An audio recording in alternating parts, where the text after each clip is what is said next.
بسم الله الرحمن الرحيم الحمد لله رب العالمين والصلاة والسلام على أشرف المرسلين وإمام المتقين الصادق الأمين وعلى آله وصحابته الغر الميامين والتابعين لهم بإحسان إلى يوم الدين. اللهم انفعنا بما علمتنا وعلمنا ما ينفعنا وزدنا علما ولا تجعل علمنا حجة يوم يقوم الحساب.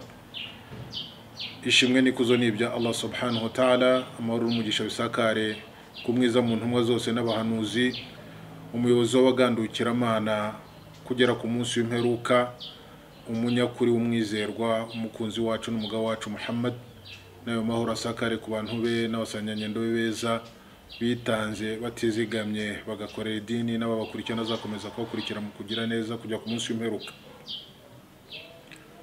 Nyagasani subhanahu wa ta'ala akomeza ashyira umugisha muri aya masomo dukurikirana kandi abakorwa kubera gushaka ibihembo n'ingorano ziriwe.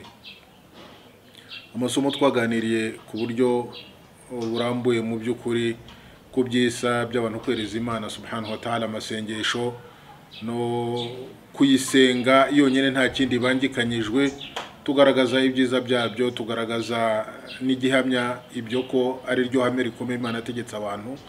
Nyuma yaho tugaragaza ko ikibi gikomeye Imana yabujije abantu ari ukuyibangikanya mu masengesho yose ahava akagera agomba gukorerwayo, abantu bakayakorera ibigirwamana cyangwa se ibindi bintu bitandukanye, bakora amasengesho mu cyimbo cy'Uwiteka subhanahu wa ta'ala. Turebe kuri imwe muri aya muri Quran aho Allah subhanahu wa ta'ala avuga mu gitabo cye gitagatifu, ba'da a'udhu billahi minash shaitanir rajim, bismillahir rahmanir rahim, alladhina amanu wa lam yalbisu imanahum bidhulm ulaika lahumul amn wa hum muhtadun. Muri aya Allah subhanahu wa ta'ala hari ubutumwa bukomeye ashaka kuduha twebwe nk'abantu, kandi hari ubutumwa bukomeye ashaka ko abantu tugize amahirwe tukabufata bwakura benshi mu gihirahiro cyo kugera ku cyo buri wese mu by'ukuri abasa nkaho ashaka mu buzima bwe.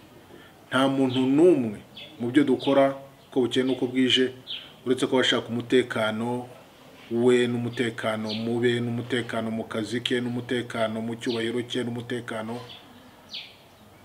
uko bukeye nuko bwije. Buri muntu mu rwego rwe abashaka umutekano w'ibyo, atekaniwe ku giti cye, atekaniwe mu muryango w'umugore we n'abana be, atekane mu kazi akora ntabone ko hari undi ushobora kuza wenda ngo akamukureho cyangwa se ahungabanye inyungu ze, atekane mu ngendo ze, atekane mu byashara bye. Ibi nicyo buri muntu wese aharanira. Ariko mu by'ukuri ndagira ngo nshimangira ahangaha ko uwibwira ko ashobora gutekana binyuze ku bindi yakwifashisha abibangikanyisha Imana kugira ngo bimuhe gutekana muri ibyo byose navuze, uwo bagosora mu rucaca, uwo barimo kwibeshya, kubera ko nta kindi gishobora kuguha gutekana muri ibyo byose uretse kukuba wereza Imana amasengesho. Usenga Imana yonyine nta kindi bibangikanya Imana, ukamenya ko ibyo byose urimo gushaka ko waba utekanya muri byo, waba wumva ko bigomba kugenda neza nk'uko byumva, nta handi, nta nzira, nta bundi buryo uretse kuba uri kwa Nyagasani subhanahu wa ta'ala ariho honyine ugomba kubona umutekano w'ibyo bintu. Niyo mpamvu muri iyi aya Allah subhanahu wa ta'ala agira ati alladhina amanu, babandi bemeye. Abemeye bavugwa hano nabahe? Ni babandi bemeye Allah subhanahu wa ta'ala mu buryo agomba kwemerwamo, ku kubaho kwe, mu kurema kwe, mu masengesho ye no mu mazina ye n'ibisingizo. Hanyuma nyuma yo kwemera Allah bakemera ibindi yategetse kwemera. Dusanga muri Qur'ani ntagatifu no muri suna z'impamo z'intumwa yacu Muhammad sallallahu alaihi wasallam, bikuyemo kwemera abamarayika, ibitabo, intumwa, umunsi w'imperuka, igeno, bikanakubiramo nanone ibirebana n'ubuzima bwo mu mva n'ibizaho ku munsi w'imperuka mu bintu biri mu byihishe Nyagasani subhanahu wa ta'ala mu by'ukuri yihariye kumenya wenyine, cyangwa se ibyo yahishuriye abantu binyuze ku ndimi z'intumwa zayo. Abangaba niba Imana irimo kugaragaza ko aribo bantu bashobora gutekana. Alladhina amanu, bakaba baremeye muri ubu buryo, bemeye mu buryo nk'uko Imana ibiteganya, nk'uko intumwa zabigishije. Ariko nyuma yo kwemera, walam yalbisu imanahum bidhulm, uko kwemera kwabo bafite ntibagire ibyago ngo bakuvange na shirk no kubangikanya Allah subhanahu wa ta'ala. Dhulm ivugwa hano ntabwo ari uguhuguza umuntu amafaranga, ntabwo ari uguhuguza umuntu ikibanza, ntabwo ari uguhuguza umuntu icyubahiro cye. Oya, amahubwo avugwa hano nibangikanya. Kuko iyi aya imanutse abasanyanye ndo babwiye intumwa y'Imana, baramubwira bati ya Rasulullah, ninde muri twe udahuguza umutima we? Intumwa y'Imana arabwira iti ntabwo ari ibyo ngibyo, icyo Imana ishaka kuvuga hano ni shirk, nibangikanya. Babandi bemeye ntibavange ukwemera kwabo no kubangikanya Allah subhanahu wa ta'ala. Abantu bemeye rero barangiza ukwemera kwabo ntibagire ikindi bakuvanga nako muri ibi byo kubangikanya Imana. Ingororano zabo cyangwa se byiza bazabona nibihe? Abo ngabo nibo bafite umutekano, nibo batekanye. Ulaika lahumul amn, abo nibo batekanye. Iyo wamaze kugira tauhid, iyo wamaze kugira imyizerere mizima, amasengesho yawe yose uyakora kubera Allah subhanahu wa ta'ala, ukumva ko umutekano wawe muri byose nta handi ushobora kuwuvana uretse ko Allah subhanahu wa ta'ala. Allah subhanahu wa ta'ala mwene nk'abo ngabo niwo umutekano. Ntabwo ushobora kugira umutekano wawe uri mu maboko y'ibindi. Umuntu watekana ute wumva inyoni ivuze ukavuga uti ejo wenda hari umuntu wapfa mu rugo rwanjye? Wagira umutekano ute uhura n'uturemwa dusuzuguritse, wahura n'injangwe, wahura n'imbwa, ukirirwa umutima utera uvuga uti uyu munsi ntabwo nkwiriza? Watekana ute ugiye kujya mu rugendo ukagenda hari ibyo ubanje gukora mu rugo rwawe cyangwa se mu nzira unyuramo ngo kugira ngo urugendo rwawe rugende neza? Nta mutekano ushobora kuzapfa ugize muri ubu buryo. Ugira umutekano ni wa wundi ibye byose biri mu maboko ya Nyagasani subhanahu wa ta'ala. Ulaika lahumul amn, nibo bafite umutekano. Kandi ko waremeye Imana ntunayibangikanye, ntabwo ari umutekano wo kwisi gusa igihe uriho, kubera ko waba wabonye uravuga uti alhamdulillah, niko Imana yabishatse ko mbona.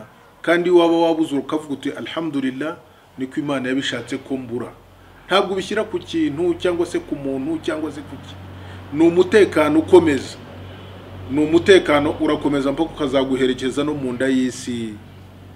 Iyo uhagaze ku ihame ryo gusenga Imana nta kindi bibangikanyije, uratekana hano ku isi, wazajya no mu nda y'isi ugatekana. Uwo mutekano none ukazaguherekeza ku munsi w'imperuka. Abantu babangikanyije Allah nta mutekano bazaba bafite ku munsi w'imperuka. Nta nubwo niba Nyagasani avuga ngo nta nubwo bazabona ubatabara, Allah niba avuga ngo ababangikanyije Imana ntibazabona ubatabara, umutekano bazaba bafite niba bazabona ko ikibategereje ari bihano nuhi, kuko nta mutekano bazaba bafite. Hanyuma Allah subhanahu wa ta'ala agasoza iyo aya agira ati, kandi abo bantu bahagaze ku ihame ryo gusenga Imana imwe rukumbi no kuyereza idini ntibayibangikanye n'icyari cyo cyose, abo ngabo nibo bayobotse. Nubu ikinyuranyo cy'icyo, ibyo wasenga byose, uwo wagaragira wese, uwo wakwambaza wese, uwo wakwitabaza wese utari Allah, ntabwo ushobora kuvuga ngo ni mu nzira igororotse, ntabwo ushobora kuvuga ngo uri mu nzira iyobotse. Apana, ntabwo bishobora kuza ibyo bintu.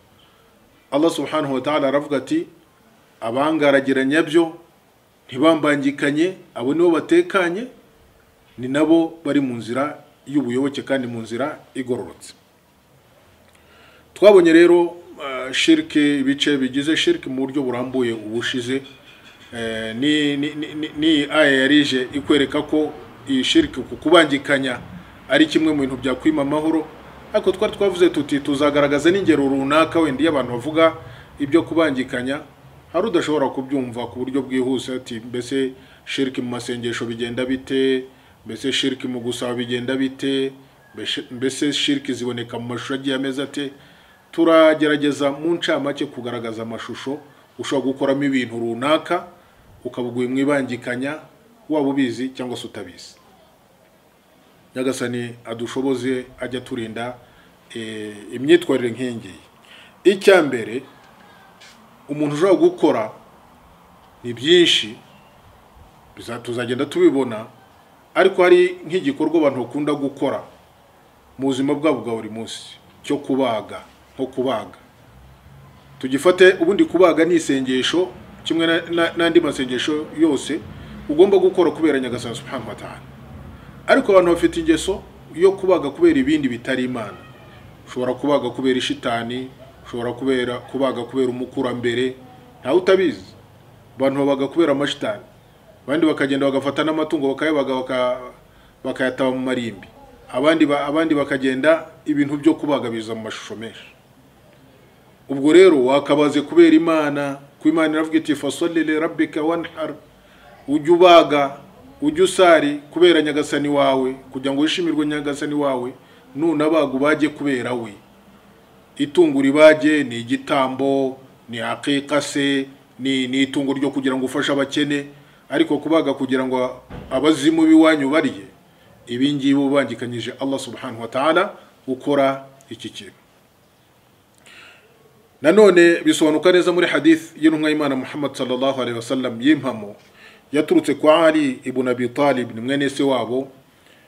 Ali aravuga ati qala hadathani Rasulullah sallallahu alaihi wasallam bi arba' kalimat, intumwa y'Imana yanganirije ibintu bine kandi byose bifite ireme kandi byose bikomeye.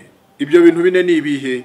Icyambere, intumwa y'Imana yaravuze iti mu byo Ali atubwira muri hadith, aravuga ati la'ana Allahu man dhabaha li ghayri Allah, Imana yavumye wa wundi uzabaga abagiye ikindi kitari Allah subhanahu wa ta'ala.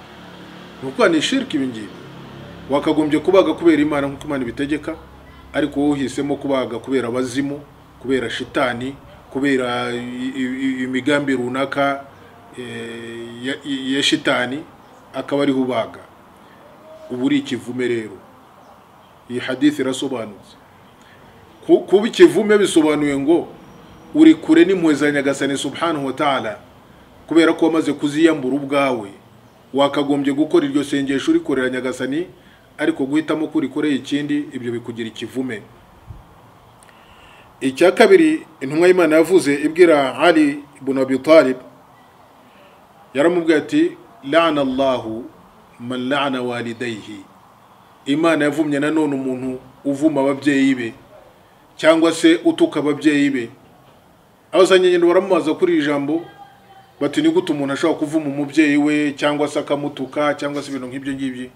Baramuga ati ushobora kubikora wowe ubwawe ku buryo rwose butomoye, cyangwa se ukaba watuka mugenzi wawe ukamutuka ku babyeyi be, cyangwa se ukavuma ababyeyi be nawe ukavuma abawe, ukabaye impamvu yo kuvumwa kw'ababyeyi bawe.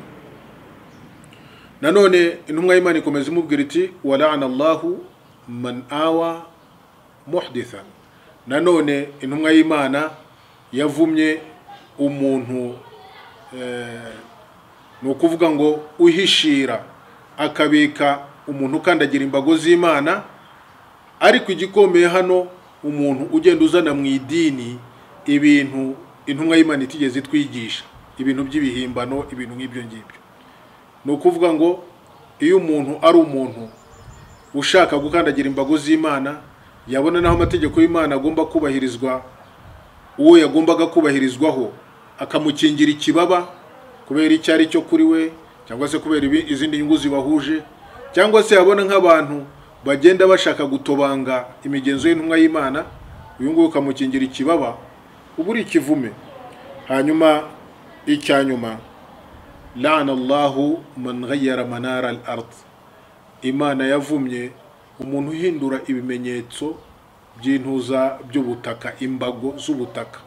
Kumwe abantu usanga muturanye, ni mu migi, ni mu byaro, byari byose abantu baturanye baba bahana imbibi, ugasanga nk'umuntu aragucunze kubera wenda ko udahari, cyangwa se wenda urangaye, uyu munsi akagutwara santimetero, ejo akagutwara santimetero, ejo akagutwara santimetero. Ibi bintu ni imyitwarire igayitse, ni n'imico idahwitse. Umuntu yakagombye kujya azirikana ko ibyo ari byo byose icyo barimo kurwana nacyo ari isi, kandi mu by'ukuri aho bashyingura umuntu yitabye Imana ni ahantu hato cyane. Nta mpamvu yo gutwara ubutaka bwa mugenzi wawe, cyangwa se mushyamirane kubera izo mbibi. Iyo ubikoze rero icyo gihe ujya muri babandi Allah subhanahu wa ta'ala yavumye. Niyo ntumwa y'Imana yavuze iti la'ana Allahu man ghayyara manara al-ard, guhindura imbago zintuza cyangwa se imbibi z'ubutaka. Ariko igikomeye muri hadith nubwo hakubiyemo ibintu runaka bine, harimo kuba wavuma ababyeyi bawe cyangwa se gukingira ikibaba umuntu ukandagira amategeko y'Uwiteka subhanahu wa ta'ala no kuzana ibintu by'ibyaduka mu idini cyangwa se kuri abangaba bahindura imbibi. Turabona neza ko icyambere shingiro Sayyidina Ali radhiallahu anhu yahereyeho intumwa y'Imana imubwira nicyo kubaga, no kuvuga gukora isengesho ryo kubaga ukarikorera ikindi kitari Allah subhanahu wa ta'ala. Shirki iboneka rero mu kubaga. Kuri babandi rero babaga cyane, bakagira uburyo amatungo bagiye kubaga babanza kuyatamika ibintu runaka, ni impapuro cyangwa se bagambiriye kuyajyana ahantu runaka. Bamenye ko iki gikorwa kibambura umwanya w'agaciro bafite muri iyi dini. Iyo abikoze yibwira ko gukora ibyo ngibyo kugira ngo ashimishe byamutumye kubaga hari icyo byamufasha cyangwa hari icyo byamurinda, kwabaguye mu ibangikanya rikomeye. Irindi sengesho abantu bagomba gukora kubera Allah subhanahu wa ta'ala no guhigira. Kavuga uti umwana wanjye yararwaye, umugore wanjye yararwaye igihe kirekire, inshuti yanjye gutya, mpigiye. Ubundi ugomba guhigira ku Mana. Kavuga uti nava mu bitaro cyangwa natsindi bizamini cyangwa nabona akazi keza nzakora iki. Ariko abantu ugasanga rimwe na rimwe bamwe bahigira ibintu by'ibishitani n'amajini cyangwa se abo bakura mbere. Ntabwo umwana yajya gukora ikizamini batabanje kubisaba bakura mbere, ntashobora kujya gukora akazi abakura mbere batabihaye umugisha, ntashobora kujya safari batabihaye umugisha. Ibi ngibi bifatwa nka shirk, n'umwanda, nibangikanya. Nuvuga niba habaye no guhigira, uhigira Imana, uvuga iti Nyagasani Imana, umurwayi wanjye nakira nzakora iki mu rwego rwo kugushimira, kandi koko yakira ukabikora. Ibyo bari byiza cyane. Bishimangirwa na aya Qur'an aho Imana ivuga iti wa ma anfaqtu min nafaqatin aw nadhartu min nadhrin fa inna Allah ya'lamu, ngo ntacyo muzatanga mu byo muzatanga cyangwa se muzahigira mu byo muzahigira mujye mumenya ko Imana ibizi. Niba rero icyo uhigiye wahigiye icyo wakora nyuma y'uko Imana nanone igukorera nawe igishimisha umutima wawe, gihigure. Ariko ntujye guhigura mu shayitani cyangwa se uhigire ku bazimu cyangwa se ku kintu cyari cyo cyose. Nano muri hadithi iri muri Bukhari yaturutse kwa Aisha umubyeyi w'abemera radhiallahu anha, muri hadithi intumwa y'Imana yaravuze iti man nadhara an yuti'a Allah falyuti'hu, uzashyiraho umuhigo wo kubaha Imana azawuhigure. Wa man nadhara an ya'si Allah fala ya'si, nuzahiga kugira ngo azagomera Imana ibyo ntazabikore. Kirazira kikaziririzwa. Nuvuga ko niba hari umuhigo ukoze wawukora kubera Imana, ukawukorera Imana, ko nta nundi wagukura muri ibyo ngibyo ubona bikubabaje uretseyo, nta nundi waguha ibyo ngibyo urimo kwifuza bituma uhiga uretseyo. Imana rero niyo ugomba guhigira yonyine. Icya gatatu al-isti'adha, kwikingira. Ugasanga nk'umuntu aravuga ngo ngo ngewe ngo ngomba kuba mfite igini runaka cyangwa se shitani runaka cyangwa se abasaza runaka bankingira. Abantu bakabifata gutyo, nibo bankingira ubwanjye, nibo bakingira abana banjye, nibo bandindira imitungo yanjye. Ugasanga mpaka niba ari naho uragirira ihene wahashyize wenda ikimenyetso kigaragaza abo ngabo nyine bakurindira, niba ari abakurambere. Ibi bintu kirazira kikaziririzwa. Aya Qur'an Nyagasani subhanahu wa ta'ala aragira ati muri suratul jinn, wannahu kana rijalu min al-ins ya'udhuna bi rijalin min al-jinn fazaduhum rahaqa. Abantu mu rwego rwo kubangikanya nyine baragendaga umuntu yagera ahantu akumva ko atahatekanira keretse abanze kwishyira mu maboko y'amajini runaka kugira ngo amurinde ububi bw'aho hantu, ariko nta kindi byabongereraga uretse kugira ubwoba no kumva badatekanye. Niyo mpamvu intumwa y'Imana mu gusimbura iyi myitwarire n'imyumvire ipfuye yashyizeho ubusabe bugiye butandukanye umuntu w'umwemeramana yakoresha igihe ageze ahantu, niba ari n'icyo atinya akavuga uti a'udhu bikalimati llahi tammat min sharri ma khalaq, nikinze kubw'amagambo ya Allah subhanahu wa ta'ala yuzuye waninde ububi bw'ibyo yaremye, ibyo ari byo byose, ibyo tubona n'ibyo tutabona. Intumwa y'Imana yavuze ngo uzakoresha ubu busabe ageze ahantu ntabwo rwose nta kibi gishobora kuba cyamugeraho yabanje gukoresha ubusabe. Hakaza nanone uburyo abantu biyambaza, umuntu akisanga ari nko mu magi agashaka kwiyambaza. Nta wundi umuntu agomba kwiyambaza, iyo wiyambaje ikindi kitari Allah subhanahu wa ta'ala, icyo gihe ubuguye mwibangikanya. Saba Imana, ambaza Imana kugira ngo uve muri ayo magi urimo, nutabikora urabuguye mwibangikanya. Allah subhanahu wa ta'ala aragira ati wala tad'u min dunillahi ma la yanfa'uka wa la yadhurruka fa in fa'alta fa innaka idhan min adh-dhalimin. Nguramenye ntugasabe ikindi kitari Allah kugira ngo kigukure mu bibazo ufite, kidafite icyo cyagutwara cyangwa se kidafite n'icyo cyakumarira. Uramutse ubikoze rero ukitabaza ugasaba witabaza ikindi kitari Allah, wabubaye mu banyamahugu abantu babangikanya Imana. Nanone mu yindi aya Allah subhanahu wa ta'ala agaragaza ko rwose nta wundi ibyago byakugeraho bivuye ku cyari cyo cyose uretse ko ibyago bikuvaho ari Allah wagennye ko bikubaho, ibyiza bikakugeraho ari Allah wagennye ko bikugeraho. Kubicurika rero ukumva ko ibyo byago wagize byaturutse ahandi cyangwa se icyo kizo wavuze wakibonye kivuye ahandi, ibyo bikujyana mu myumvire y'ibangikanya, kandi ibangikanya nkuko tubibona rihabanye n'imyizere ya Islam. Allah subhanahu wa ta'ala aragira ati wa in yamsaska Allahu bidhurrin fala kashifa lahu illa hu wa in yuridka bikhairin fala radda li fadlihi yusibu bihi man yasha min ibadihi wa huwa al-ghafurur rahim. Nyagasani aramutse aguteje ibyago nta wundi wabigukuraho utari we, kandi Nyagasani agushakiye ibigufitiye akamaro n'ibyo wifuza ukunda nta wabisubizayo cyangwa se ngo abikumire.